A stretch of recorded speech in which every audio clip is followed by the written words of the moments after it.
Here's how to add Base44 to your App Store. First is go to the App Store, go to the search option, and search for Base44. As you can see, when you search Base44, it is not available or no app has been showing to the App Store option. So for you to be able to apply it, click on the Google and search for Base44.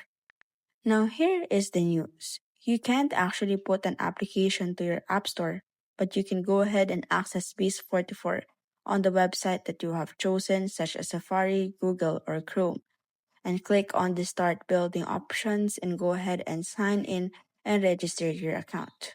Afterwards, you can now go ahead and make use of it. After clicking on the Start Building option, you can now go ahead and create your account using Google or put on your email or password when you already have an account. Fast, easy, and smart.